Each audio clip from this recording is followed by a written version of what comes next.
அன்பான நண்பர்களே வணக்கம். கவிஞர் கண்ணதாசன் அவர்களின் சேரமான் காதலி. வாசிப்பது ஸ்ரீலதா தயாளன். போன பகுதியின் தொடர்ச்சியாக இப்போது ரவிவர்மன் திட்டங்கள் எல்லாம் குலசேகர ஆழ்வாருக்கு கற்பனையிலேயே புரியத் தொடங்கின. சேர நாட்டின் சரித்திரத்தில் மன்னர்கள் கண்ணீர் வடித்த பக்கங்கள் மிகவும் குறைவு. மார்த்தாண்டவர்மன் தான் அதை கண்ணீரால் நினைக்கப் போகிறான் என்று எண்ணியபோது அவரது கண்ணீர் பல்லக்கை நினைத்தது. அப்போது அவர் மன்னரும் அல்லர், ஆழ்வாரும் அல்லர், ஒரு தந்தை. ஸ்ரீரங்கத்தில் புறப்பட்டதிலிருந்து ஆழ்வார் தண்ணீர் கூட அருந்தாமல் உபவாசம் இருந்தார். இடையிடையே உணவு உண்ணும்படி பரிவாரங்களை மட்டும் கேட்டுக்கொண்டார். ஆழ்வாரின் உபவாசத்திற்கு அர்த்தம் புரியாத சீடர்கள் இன்று என்ன கிழமை என்று கேட்டுக்கொண்டார்களே தவிர என்ன நடந்தது என்று கேட்டுக்கொள்ளவில்லை. அவரும் சீடர்களும் பரிவாரங்களும் திருவல்லிபுத்தூருக்குள் நுழைந்தபோது திருவல்லிபுத்தூரும் அவர்களை எதிர்பார்க்கவில்லை. அவர்கள் பெரியாழ்வார் வீட்டை நெருங்கிய போது வீட்டிற்குள்ளே பெரியாழ்வார் தன் மகளுக்கு கீதோபதேசம் செய்து கொண்டிருந்தார். குதிரைகளின் குளம்படி ஓசை அவர்களை கலைக்கவில்லை. குலசேகர ஆழ்வாரும் பரிவாரங்களும் வெளியே அப்படியே அசையாமல் நின்றன. பெரியாழ்வார் சொன்னார், கங்கை கரையில் நிற்பவன் கிணறு தேடி அலைய வேண்டியதில்லை. ஆனால் எந்த மனிதன் ஆன்மாவிலேயே இன்புற்றவனாக, ஆன்மாவிலேயே திருப்தி உற்றவனாக, ஆன்மாவிலேயே சந்தோஷத்தை பெற்றவனாக உள்ளவனோ அவன் செய்ய வேண்டிய கர்மம் ஒன்றுமில்லை. லௌகிதத்தில் இருந்து கொண்டே ஆத்ம ஞானத்தை பெற முடியும். உதாரணம் ஜனக மகாராஜா. இந்த வகையில் மானிட சரித்திரம் முழுவதற்கும் ஜனகன் ஒருவனே உதாரணமாக திகழ்கிறான். நீ உலகில் இருந்து கொண்டே ஜனகனை போல் வாழ்வதாக ஏமாந்து விடாதே. அந்த ஞானம் அரிதினும் அரிது. இதுதான் முடிவுரை போல் பெரியாழ்வார் ஒரு பாசுரத்தை பாடினார். அதை பாடி முடிந்ததும் குலசேகர ஆழ்வார் உள்ளே நுழைந்தார். அவரை பார்த்ததும் பெரியாழ்வார் திகைத்தார். குலசேகர ஆழ்வார் ஒன்றும் பேசவில்லை. மாறாக பெரியாழ்வாரின் கால்களில் விழுந்து தேம்பி தேம்பி அழுதார். அத்தியாயம் 25. மயக்கமும் கலக்கமும். கொங்கு நாட்டு படைகள் வஞ்சியின் ஒரு பக்கத்தில் பாடி இறங்கின. பாண்டிய நாட்டு படைகள் மறுபக்கத்தில் பாடி இறங்கின. நேரடியாக அறிவித்து நடக்கும் போரில்லை. ஆதலால் வஞ்சியில் இருந்து அவை உத்தரவை எதிர்பார்த்தன. ஒரு நாட்டின் மீது படையெடுக்கும் எதிரி படைகள் அந்த நாட்டிலிருந்தே கட்டளையை எதிர்பார்க்கும் போர் தருமம் அங்கேதான் நடந்து கொண்டிருந்தன. கொங்கு நாட்டு படைகளோடு கூட வந்த மாதவி படைகள் பாடி இறங்கியதும் ஒரு குதிரையில் ஏறி வஞ்சிக்குள் நுழைந்தாள். பாண்டிய நாட்டு படைகளோடு வந்த யூஜியானா ஏதும் அறியாதவள் போல் ஒரு ரதத்தில் பொன் முடிப்புகளை அள்ளி போட்டுக்கொண்டு தன் இல்லம் நோக்கி விரைந்தாள். 2 திசைகளிலும் 2 நாட்டு படைகள், இடையிலே உள்நாட்டு கலவரம். ராஜ விசுவாச படைகளின் எண்ணிக்கை பெரியதாக தெரியாத நிலை. கை பிசைந்த நிலையில் இருந்தார் நாராயண நம்பூதிரி. எந்த தளபதிக்கு ஆணையிடுவது? யாரை நம்புவது? கூட இருப்பவர்களில் குளிப்பறிப்பவன் யார்? துணை இருப்பவன் யார்? எதையும் அவரால் நிர்ணயிக்க முடியவில்லை. ஜெகநாத நம்பூதிரியையும் சங்கர நம்பூதிரியையும் நம்பூதிரிகள் சபையில் விட்டுவிட்டு அவர் அரண்மனையை நோக்கி விரைந்தார். வஞ்சிக்குள் புகுந்த மாதவி நகருக்குள் பரபரப்பாக அலைந்து கொண்டிருந்த ரவிவர்மனை சந்திக்க முயன்றாள். முந்தினாள். அவனது புரவி இடம் மாறி போய்கொண்டே இருந்தது. மாதவியும் அவனை தேடி தேடி பின்தொடர்ந்தாள். கொல்லி நகர் சேனை இருக்கை காலியாக கிடந்தது. அங்கே வந்து சேர்ந்த மாதவி ரவிவர்மனின் ஆதரவு சேனைகள் அரண்மனை நோக்கி சென்றிருப்பதை அறிந்து கொண்டாள். அவளும் அரண்மனை நோக்கி விரைந்தாள். ராஜ விசுவாச படைகளும் ரவிவர்மனின் சேனைகளும் அரண்மனையின் முன்னால் கடும் மோதல் நடைபெற்று கொண்டிருந்தது. வஞ்சி நகரத்து சாதாரண குடிமக்கள் யாவரும் இல்லங்களை விட்டு வெளியே வரவில்லை. வணிக சந்தைகள் வெறிச்சோடி கிடந்தன. நகருக்குள் போர் நடைபெற்றதை அந்நாட்டு மக்கள் பார்த்ததே இல்லை. போர்க்களம் நகரத்தின் எல்லையில் அமைந்திருப்பதே பழக்கமானது.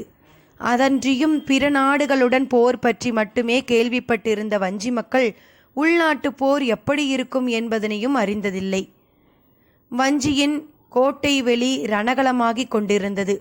ராஜ விசுவாச சேனைகள் மரண பயமின்றி போராடி கொண்டிருந்தன. போர் திறமை மிக்க ரவிவர்மன் தலைமை தாங்கியும் வெற்றி தோல்வி நிர்ணயிக்கப்பட முடியாமல் இருந்தது. எண்ணிக்கையில் ராஜ விசுவாச சேனைகள் அதிகமாகவே இருந்தன. ஒருவரை ஒருவர் நன்றாக அறிந்து 2 பேர் போராடும்போது விரைவாக முடியப் போவதில்லை. ரவிவர்மனுக்கு வெளிநாட்டு சேனைகளோடு போதிய அனுபவம் உண்டே தவிர உள்நாட்டு போர் அனுபவம் இல்லை. அதனை தூரத்திலிருந்து கண்ணுற்ற மாதவி, ரவிவர்மன் தோல்வியுற்றால் உடனே கொல்லப்படலாம் என அஞ்சினாள்.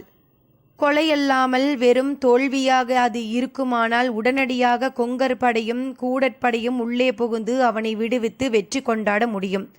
ஆனால் ரவிவர்மன் கொல்லப்பட்டு அதன் பிறகு 2 நாட்டு படைகளும் வெற்றி பெறுமானால் சேர நாடே அடிமையாகிவிடக்கூடும். இங்கே போர் நடந்து கொண்டிருக்கும் போதே மாதவி எல்லைக்கு சென்று அங்கிருந்த கொங்கர் படைகளை அழைத்து வந்துவிட்டாள். ரவிவர்மன் தோல்வியுற இருந்த தருணத்தில் கொங்கர் படைகள் வந்துவிட்டன. ரவிவர்மனின் வெற்றி சுலபமாகிவிட்டது. வெற்றி பெற்றதும் கொங்கர் படைகளை வெளியே நிறுத்திவிட்டு தனது படைகளில் இறந்தவர்கள் போக எஞ்சி இருந்தவர்களோடு அரண்மனைக்குள் நுழைந்தான் ரவிவர்மன். அந்த அரண்மனை ரவிவர்மனை வரவேற்பது போல் இருந்தது. வெற்றி பெற்றவனை சுற்றி கொண்டவர்கள் சிலர் இருப்பார்களே. சில காவலர்கள் அவன் காலை தொட்டு வணங்கினார்கள். யார் ஆட்சிக்கு வந்தால் என்ன, அவர்கள் பதவி நிலைக்க வேண்டுமே. குதிரையில் உட்கார்ந்தபடியே அரண்மனை உள்மண்டபத்திற்குள் நுழைந்தான் ரவிவர்மன். பெரும் மண்டபத்தின் நடுவில் இடது கையை இடுப்பில் வைத்தவாறு வலது கையால் ருத்ராட்சத்தை பிடித்தவாறு அமைதியாக நின்று கொண்டிருந்தார் நாராயண நம்பூதிரி. ரவிவர்மன் குதிரையை விட்டிறங்கி அவர் அருகில் வந்தான். நம்பூதிரி இடையில் செருகியிருந்த குத்துவாளை தன் கையில் எடுத்தான்.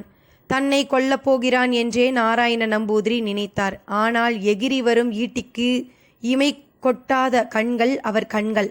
அவர் அசையவில்லை. உடல் நடுங்கவில்லை. முகத்திலே வியர்வை இல்லை. மனத்திலே மரண பயம் இல்லை. சலனமற்ற அவரது பார்வை ரவிவர்மனையே திகைக்க வைத்தது. கையில் எறிந்த குத்துவாளை பின்னால் இருந்த சேனைகளிடம் வீசினான். அவர்களில் ஒருவன் அதை கையிலே பிடித்து கொண்டான். என்ன செய்ய போகிறானோ என்று சேனைகள் எதிர்பார்த்து கொண்டிருந்தன.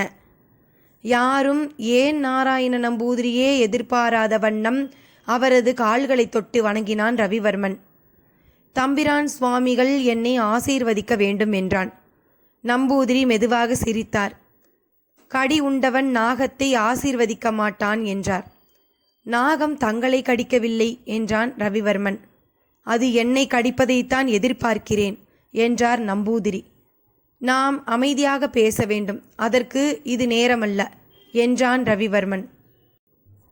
வார்த்தைகள் கொல்லப்பட்டு விட்டன. பாஷை ஊமையாகிவிட்டது. என் வாய்க்கு இனி என்றுமே வேலையில்லை என்றார் நம்பூதிரி. நல்லது, மார்த்தாண்டவர்மன் எங்கே என்று கேட்டான் ரவிவர்மன். ஸ்ரீரங்கநாதன் அவனை காப்பாற்றி அவனையும் அவன் மனைவியையும் அழைத்து போகியிருக்கிறார் என்றார் நம்பூதிரி. ஏதோ யோசித்தபடி தன் சேனையை திருப்பி பார்த்தான் ரவிவர்மன். சேனைகள் அரண்மனை முழுவதிலும் தேடிவிட்டு வந்து மார்த்தாண்டவர்மன் இல்லை என்பதனை தெரிவித்தன. ரவிவர்மன் நம்பூதிரியை பார்த்து, மிக்க நன்றி, தங்களை எப்படி நடத்த வேண்டும் என்று விரும்புகிறீர்கள் என்று கேட்டான். அவர் தமக்கு 2 கைகளையும் ஒன்றாக இணைத்து அவர் முன்னே நீட்டினார். என் கைக்கு விலங்கிடு என்பது அதன் பொருள்.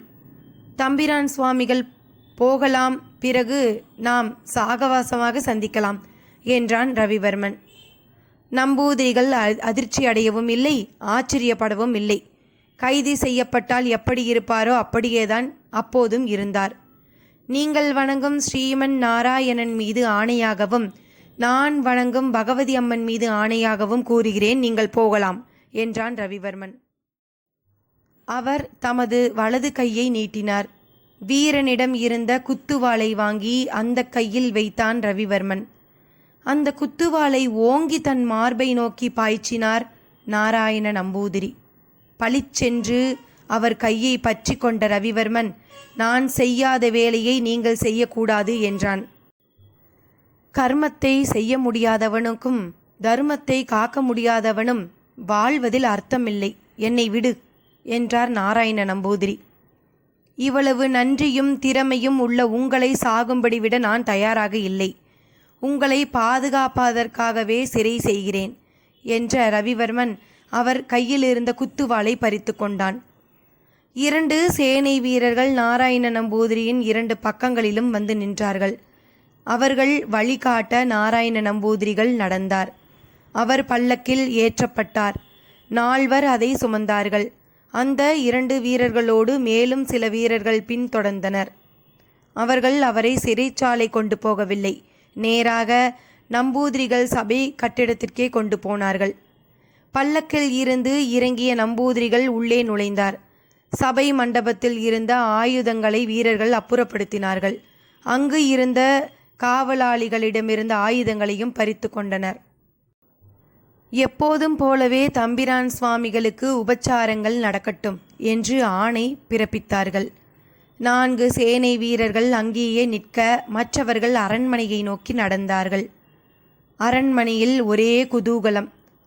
கொங்கர் தளபதிகள் சிலரும் கூடல் தளபதி அரசமாணிக்கமும் நாற்படை முன்னோடிகளும் அரண்மனை மண்டபத்தில் வெற்றி விழா கொண்டாடினார்கள். விருந்து தயாராயிற்று. வஞ்சியின் அரண்மனையில் 1 நூற்றாண்டுகள் இல்லாத வகையில் நரவு மது பரிமாறப்பட்டது. ரவிவர்மன் ஒன்றையும் தொடவில்லை. அதிகார வெறி ஒன்றை தவிர மற்ற வகையில் அவனிடம் ஒரு கட்டுப்பாடு இருந்தது.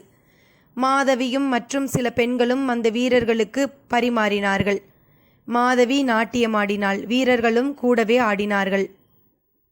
அந்த நேரத்தில் சிங்கார சிலையாக யூஜியானாவும் அவள் தந்தை யோகோவாவும் அங்கே வந்து சேர்ந்தார்கள். எல்லையற்ற மகிழ்ச்சியில் திளைத்திருந்த ரவிவர்மன் அவளை தனியாக அழைத்து கொண்டு போனான். வெப்பம் மிகுந்த அரவணைப்பில் தன்னை மறந்தாள் யூஜியானா. உனக்கு எவ்வளவு தொல்லையை கொடுத்து விட்டேன் என்றான் ரவிவர்மன். இது உங்களுடைய ஜீவன், எந்த தொல்லையும் எனக்கு சம்மதமே என்றாள் யூஜியானா. அங்கே யாரும் உன்னிடம் தவறாக நடக்கவில்லையே என்று கேட்டான் ரவிவர்மன். இல்லை, தளபதி அரசமாணிக்கம் மிகவும் உத்தமமானவர், என்னை பத்திரமாக காப்பாற்றினார் என்றாள் யூஜியானா. நீ அந்த அறையில் இரு என்று ஓர் அழகான பள்ளியறையை காட்டினான் ரவிவர்மன். அவள் உள்ளே போய் கதவை தாளிட்டு கொண்டாள். மண்டபத்திற்குள் வந்த ரவிவர்மன் மயங்கிய நிலையில் கிடைந்த அனைவருக்கும் உணவு பரிமாற செய்து அவர்களை அவரவர் படை முகாம்களுக்கு அனுப்பினான். மறுநாள் காலையில் கொங்கு நாடும் பாண்டிய நாடும் சேர நாட்டிலிருந்து விடுதலை பெறும் ஓலையில் கைசாத்திடுவதாக வாக்குறுதிகள் அளித்தான். மாதவியும் பிற பெண்களும் அவர்களுடனேயே சென்று விட்டார்கள். யூஜியானா இருந்த பள்ளியறைக்கு திரும்பினான் ரவிவர்மன். அந்த நேரத்தில் அவன் குளித்தான், ஆடை மாற்றிக்கொண்டான். சேர மரபுப்படி யூஜியானாவுக்கு ஒரு வெள்ளை முண்டு வழங்கினான். நெற்றியில் பகவதி அம்மனின் திருசூரணம் அணிவித்தான். தனது கணையாழியை அவளது இடது கைவிரலில் அணிவித்தான். கைத்தாங்களாக அவளை பஞ்சனையில் உட்கார வைத்தான். அவள் மேனி அழகு முழுவதையும் ரசித்தான். பொங்கி பூரித்து நின்ற அவள் பருவம் துடியாய் துடித்தது. கதகதப்பான அவனது அணைப்பில் அவளது சரீரம் புல்லரித்தது. எத்தனை இரவுகள் ஏங்கிய பிறகு வந்தது அந்த முதலிரவு.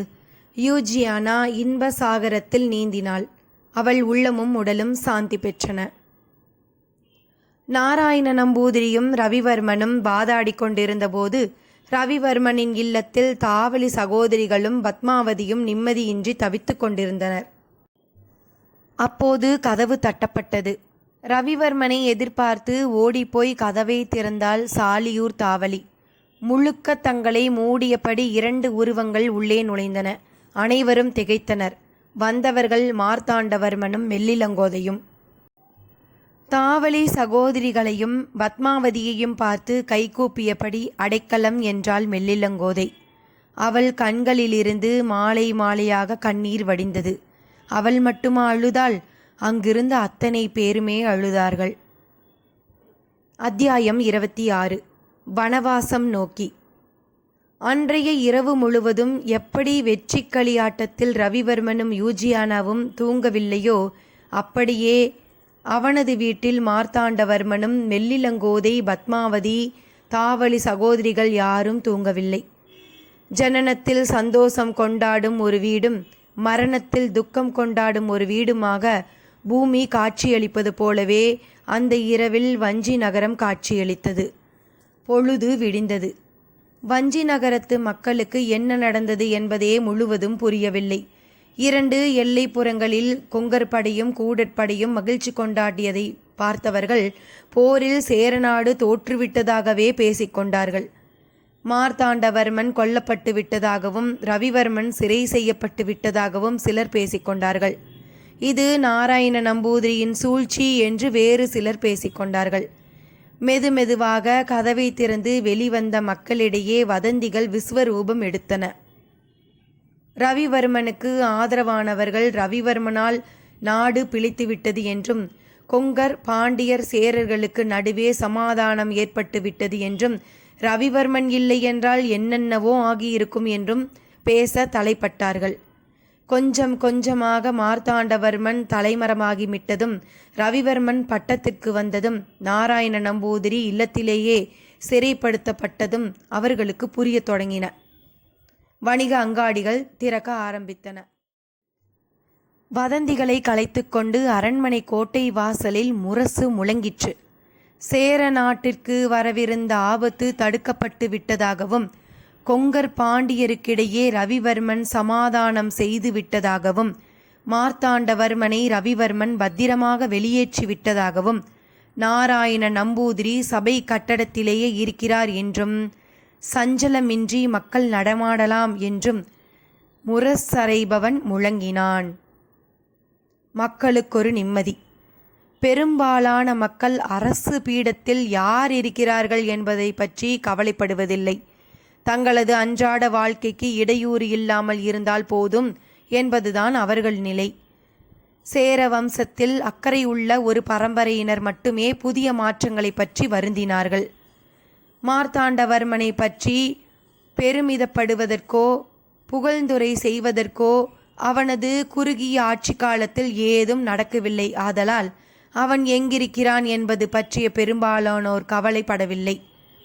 அந்த குறுகிய காலத்தில் ரவிவர்மனை பற்றி பெரிய நினைவுகள் அவன் செய்த சாகசங்கள் மூலம் ஏற்பட்டிருந்ததால் பலர் குதூகலத்தோடு அவனது வெற்றியை கொண்டாடினார்கள். பொழுது விடிந்ததிலிருந்து வஞ்சி மக்களின் நிலை அது. அரண்மனையில் தனது வெற்றியையும் யூஜியானாவுடன் தனது முதல் இரவையும் கொண்டாடிய ரவிவர்மன் காலையில் சுறுசுறுப்படைந்தான். அவனுக்கு முன்பாகவே யூஜியானா எழுந்து குளித்து பட்டு ஆடை அணிந்து பட்டத்து ராணி போல் காட்சியளித்தாள். அரண்மனை சேவகர்கள் பலர், சாலை ஊழியர்களுக்கு வந்தவர்கள் கைகளை கட்டியபடி தங்களை அறிமுகப்படுத்தி கொண்டார்கள். அவர்களில் பலர் ஏற்கனவே அறிமுகமானவர்களாக இருந்தும் தங்களை அறிமுகப்படுத்தி கொண்டதற்கு காரணம் அது ஒரு விசுவாச பிரமாணம். அப்பொழுது ரவிவர்மனுக்கு மந்திரி பிரதானிகள் யாரும் தேவைப்படவில்லை. பதவிக்கு வந்த உடனே நோயாளி கூட சுறுசுறுப்பாக இயங்குவானா அல்லவா? அவன் 2 வகையான ஓலைகள் தயார் செய்தான். ஒன்று கொங்கு நாடு பற்றியது, இன்னொன்று பாண்டிய நாடு பற்றியது. சேர நாட்டுக்கு கப்பம் கட்டுவதிலிருந்து 2 நாடுகளும் விடுதலை பெற்று விட்டதாக அந்த ஓலையில் அவன் கைசாத்திட்டான். கொங்கு மன்னன் கவுடதேவனுக்கும் கூடல் மன்னன் சடையவர்ம பாண்டியனுக்கும் நன்றி தெரிவித்து தனித்தனியே ஓலைகள் எழுதினான். கொங்கர் தளபதிகளையும் கூடல் தளபதிகளையும் வரவழைத்தான். வைரம் இழைக்கப்பட்ட 2 தங்கப்பேழைகளில் சேர நாட்டு யானை தந்தங்களை அவர்களுக்கு பரிசளித்தான். கொங்கு மன்னன் கவுடதேவரின் நாட்டியக்காரி மாதவியையும் அவளது உறவு பெண்கள் 16 பேரையும் பரிசாக கொடுத்தான். மதுரை அங்கையர்கண்ணிக்கு சாத்துவதற்காக 7000 வைரங்கள் இழைக்கப்பட்ட அணிகலன் ஒன்றை சடையவர்ம பாண்டியனுக்கு பரிசாக அனுப்பினான். அனைத்தையும் பெற்றுக்கொண்ட 2 நாட்டு படைகளும் தளபதிகளும் தங்கள் பாசறைகளை காலி செய்து கொண்டு புறப்பட்ட காட்சியை வஞ்சி மக்கள் கூடி நின்று வேடிக்கை பார்த்தனர். அத்தனை காரியங்களையும் முடித்த ரவிவர்மன் அரண்மனை சுவர் பெட்டகத்தை திறந்தான். அலங்கரிக்கப்பட்ட அந்த பெட்டகத்திற்குள்ளேதான் மார்த்தாண்டவர்மனின் மணிமகுடம் இருந்தது. அந்த மகுடத்தை அவன் எடுப்பதற்கு முன்னாலே 2 மெல்லிய கைகள் எடுத்துவிட்டன. திரும்பி பார்த்தபோது யூஜியானா நின்றாள். அவள் சிரித்துக்கொண்டே அந்த மகுடத்தை அவன் தலையில் அணிவித்தாள். இங்கே இது நடந்து கொண்டிருந்தபோது ரவிவர்மன் வீட்டில் எல்லோருமே பீதியடைந்தவர்கள் போல் காணப்பட்டார்கள்.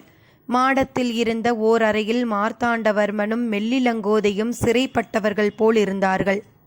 நகரத்தை விட்டு அவர்களை கடத்தி அகஸ்தீசுவரம் காட்டிலிருந்த ஓர் ஆசிரமத்திற்கு அனுப்புவதற்கு நாராயண நம்பூதிரி திட்டமிட்டிருந்தார்.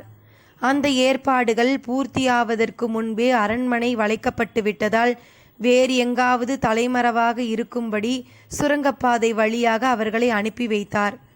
அவர்கள் நம்பக்கூடிய இடமாக ரவிவர்மன் வீடு ஒன்றுதான் இருந்தது. அன்றியும் ரவிவர்மன் சந்தேகப்பட முடியாத இடமும் அதுதான். ஆகவே அவர்கள் அங்கு வந்து சேர்ந்தார்கள். எந்த ரதத்தில் எப்படி போவது என்று புரியாத நிலையில் அங்கே சிறைப்பட்டு கிடந்தார்கள். இல்லத்தில் இருந்த ஒவ்வொரு ஊழியனை கண்டும் தாவளி சகோதரிகள் பயந்து கொண்டிருந்தார்கள்.